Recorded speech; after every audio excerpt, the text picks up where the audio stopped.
It is perhaps the worst modern day recruiting class of all time. Ladies and gentlemen, this is historic. Welcome in. A few days ago, I was looking at some different old recruiting rankings, and you go back to the class of 2015. We're going to do a little flashback. This is a recruiting rewind, and I'm just going to go player by player, especially with the top two players. Oh my God, I love recruiting and I love recruiting rankings, but the class of 2015, when it comes to modern day recruiting, I consider modern day recruiting 2012 and up. Obviously, the classes back in 2008, 2009 are going to be vastly inaccurate in terms of who the actual good players were from the 5 stars. But recently, they've got more technology to use. They've got different 5-star camps. You think they would be more accurate, and they have been.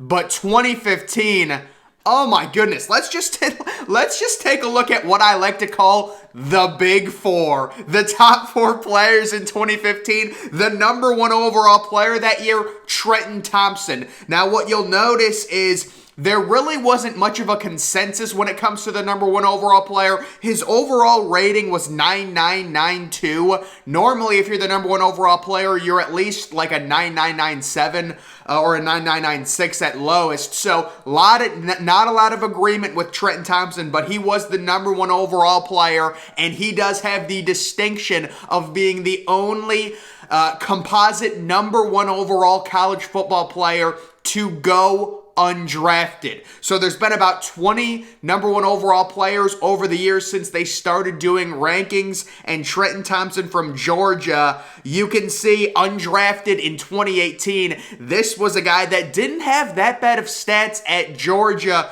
but did unfortunately go undrafted.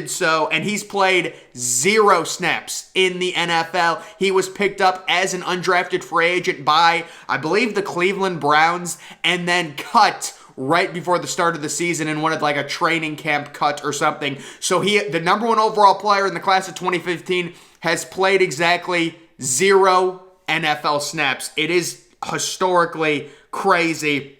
Moving on down to the number 2 overall player. This guy was rated just 1 point below Trenton Thompson. It's going to be Martez Ivey, the really big offensive tackle from Florida. He attends Florida University. They thought they were getting a franchise left tackle. This kid was undrafted as well. So the number 1 and number 2 overall players in the 2015 class both went undrafted. It's completely unheard of. And you can take a look at his career with the New England Patriots. He was signed as an undrafted free agent. You can take in 2020 the Tampa Bay Vipers, and then also with Carolina. And you go back and you actually start doing some reading. It says, on June 30th or July 30th, 2019, he signs with the Patriots. He then gets released 1 month later, so 0 NFL snaps. He signs with Carolina on April 6, 2021. He was then waived August of 2021. So the number 1 and the number 2 overall players have played a combined 0 NFL snaps. When it comes to modern recruiting, I don't think I've ever seen that. But we move on to the number 3 overall player, and this is just your typical recruiting bust as well. Byron Cowart, who goes to Auburn. I did another video on the top 10 biggest recruiting busts in history. I think he was like number 4 or number 5 on that list. I don't remember exactly his stats at Auburn, but I believe he had like a total of 3 tackles for loss in his 3 years at Auburn. He then transferred to Maryland, and you know what? We give him credit for having a decent year at Maryland. It wasn't terrible, and he actually was able to get drafted. So congratulations, the class of 2015 is on the board. He got picked in the 5th round with the 159th overall pick. And he is currently on the New England Patriots. He didn't play in 2021. I don't know if he had an injury, but his current total stats are 29 total tackles and a grand total of 1 sack.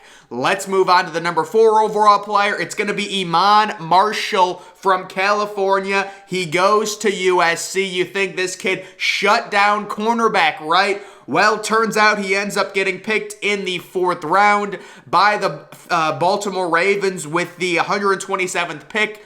And you would think, what are his NFL stats looking like? Get a load of this one.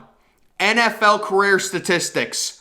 1 tackle, zeros across the board. He's got a grand total of 1 tackle. It's not like this kid was a shutdown corner in college either. I mean, he had an okay college career at USC, but he's generally regarded as kind of a college bust and now an NFL bust. He did go in the 4th round.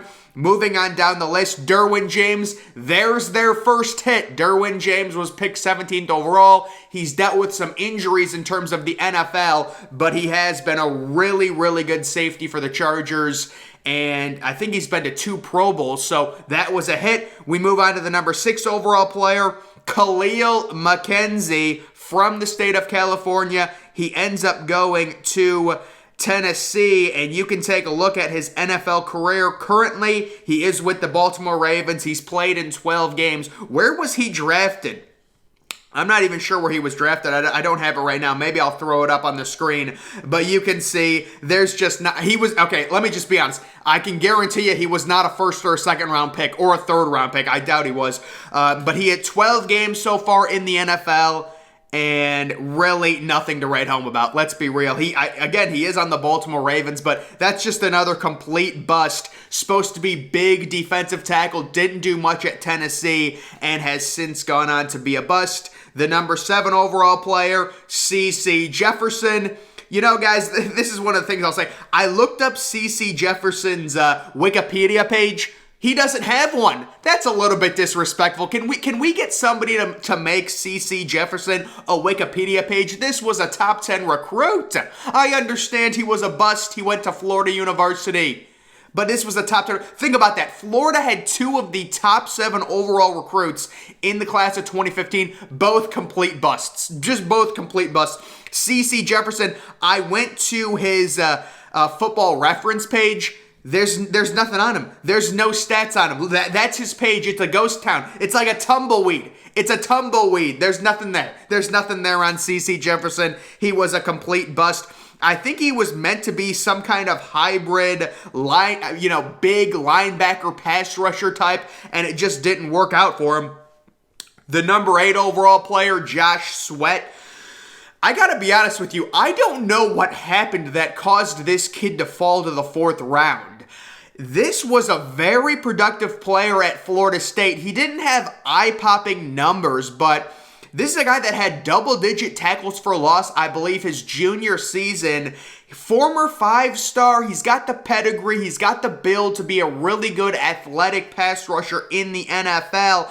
And he fell to the 4th round. I think that's NFL GM's fault for overlooking him. This guy should have been a 2nd round pick just based off of upside and potential and overall production at Florida State, but he fell, and now he's out in the NFL balling. He just signed a 3-year contract extension. We love to see that. We love to see it. So that, I guess, you'd have to say, listen, as the number 8 overall pick to go in the 4th round, that's a little bit of a miss. But I think that's more of NFL GM's fault. This guy was productive in college. He should have been, and he's doing really well in the NFL. Moving on to the number 9 overall player, Kevin Tolliver II. He is a cornerback from Florida. Big time, supposed to be shutdown corner. Going to DBU, LSU, right? That's what they call it. And it just did not work out for him overall. He ended up going undrafted in 2018, so yet another bust. He was with the Bears, he was with Denver, and now he is currently with Baltimore. He has, had some at least statistics. He's got 29 total tackles as an undrafted free agent, but overall, it's not looking too good. Moving on to the number 10 overall player, I would say, that's an obvious, another recruiting major bust. The number 10 overall player, Malik Jefferson. This was a guy a lot of people were high on. He ended up getting picked in the 3rd round by I believe the Cincinnati Bengals. Guys, look at this dude's pro career. I mean, this dude's been thrown around more than a prostitute. Cincinnati in 2018, Cleveland Browns in 2019, Chargers 2019 to 2020, Tennessee Titans 2020, Chargers 2020. Indianapolis Colts 2021, my goodness. And after all of that, he's recorded a grand total of 16 total tackles, 0 sacks. Malik Jefferson just hasn't translated, unfortunately. He was a 3rd round pick, but he's just not doing, none of these guys are doing anything in the NFL. It's crazy. Moving on to the number 11 overall player, it is Josh Rosen. This is probably their most accurate one of the list. Josh Rosen, I believe, was picked with the 10th overall pick, so he's the 11th overall player. He gets picked 10th overall. We know this kid. What an absolute bust with Arizona. It was not a good situation, but I had to look back at his stats. Josh Rosen, it actually wasn't as bad as I thought. His rookie year, he went 3-10 with 10 touchdowns, with 11 touchdowns and 14 interceptions. He then goes to Miami for his sophomore year. He goes 0-3 with 1 touchdown and 5 interceptions. And then he was with Atlanta this past year. So his total NFL numbers, 12 touchdowns, 21 interceptions. He's basically already out of the NFL at this point. I don't think anyone... How about his completion percentage? Okay, it's just 11 attempts. It's only 11 attempts, but a completion percentage of 18% with Atlanta. It's only 11 attempts, but it's funny. It's just funny. But no, I would say that's a recruiting hit. I mean, he went 10th overall. You got to give it to him, but his pro career has been horrifically bad. Moving on to number 12, Calvin Ridley. Finally, we got a good pro player. Finally. You think that, right? And then you see this. Yeah. Or did I do that the wrong way? It's over here. Yeah, it's over here. It's like it's opposite. But yeah, Calvin Ridley, a little gambling. It's unfortunate. Did he throw away his NFL career? I don't know. It's interesting. You know, Calvin Ridley was really old for a rookie. So the fact that he's suspended for an entire year during his prime, that's a big deal. Because, again, he was a really old high school recruit. I'm not sure how old he is right now, but if you look up his age, you will be surprised at how old Calvin Ridley is. But you would have to say this is a recruiting hit. I'll give it to him. He was a first-round pick and whatnot. Moving on to number 13, the number 13 overall player, another defensive tackle, Terry Beckner Jr. from the state of Illinois. He goes to Missouri. What a major recruiting win for Missouri. Terry Beckner, he ends up being... was a 7th round pick? Yes, the rare 5-star turned 7th round pick. He goes, wait, is that him? Oh, yeah, it is, from Missouri. So, 7th round, 215th overall, plays with Tampa Bay, Chicago in 2020, and now the Pittsburgh Maulers in 2022. But apparently it says off-season or practice squad member, so he's not even on the roster. Oh, Terry. He comes in at number 13. That's another major bust. Moving on to 14, it's going to be Dalen Mack, another defensive tackle, another big-bodied. How many of these guys did they have in the class of 2015? It seems like all of them. He goes to A&M.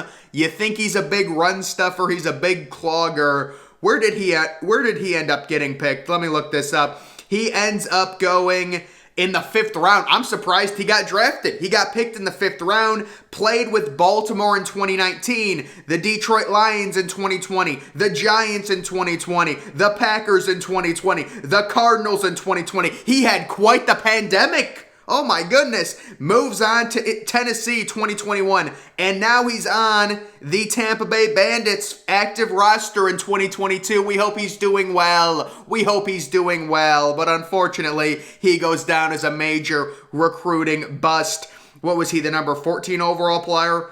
Moving on to the number 15 overall player, a true shutdown cornerback prospect, Tavares McFadden. And you know what? He ended up getting picked He didn't get picked. He went undrafted as well. In 2018, he plays with San Francisco as a member of their practice squad. You know what? He says, I like Indianapolis a little bit more. He moves over to Indianapolis. Then he says, I want to go down to the Bay Area. He goes to San Francisco. Then he's back into Detroit.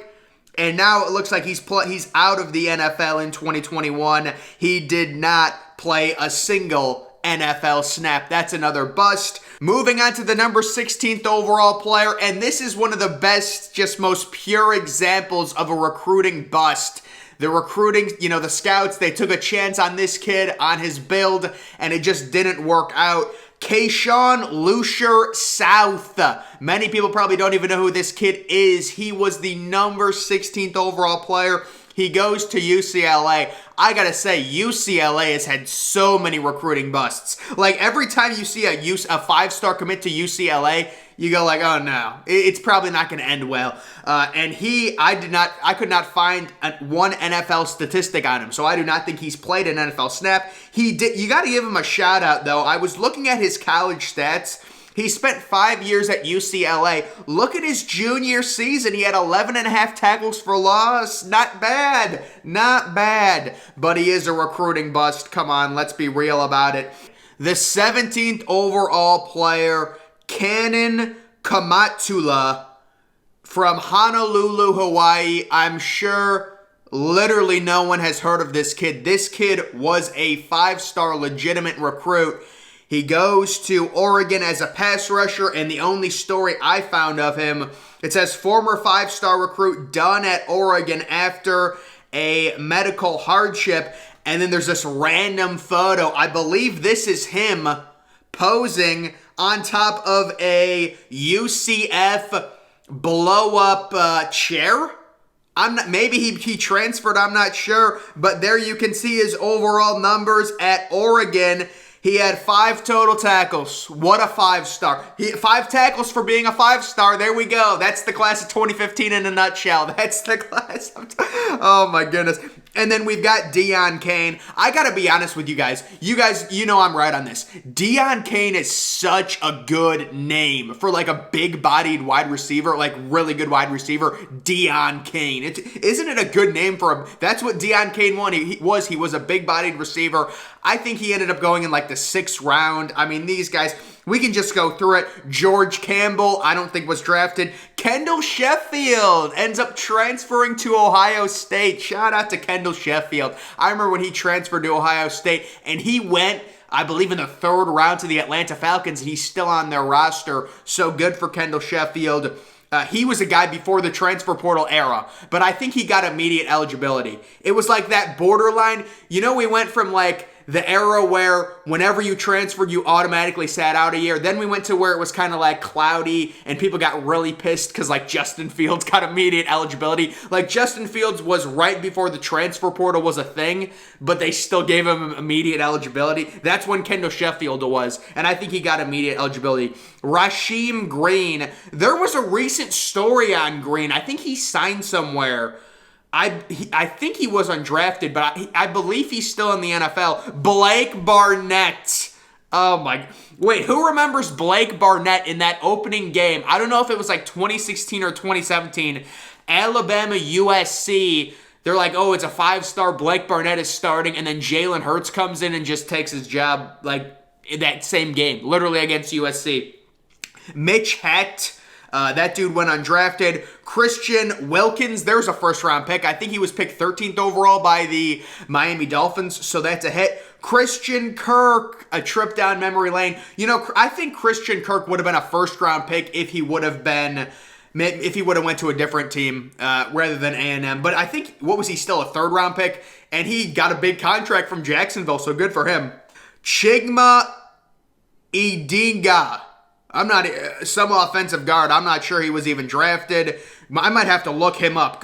Yeah, guys, this class, Terry Godwin, another rarity. One of the rare 7th-round 5-stars. This kid was picked in the 7th round, and he's a former 5-star. It's crazy. Tyrone Johnson. Is that dude even did that dude even play for LSU? Let's be honest. Payne.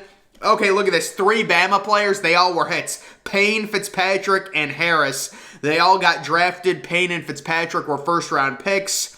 UCLA. This is another one. So Jamambo. You can take a look at his stats right there. Did he even have? Oh yeah, he had over 1,000 total yards. Played 4 years at UCLA. Can we get this kid a Wikipedia page, folks? Let's get this kid. He's a former 5-star. Let's get a Wikipedia page, please.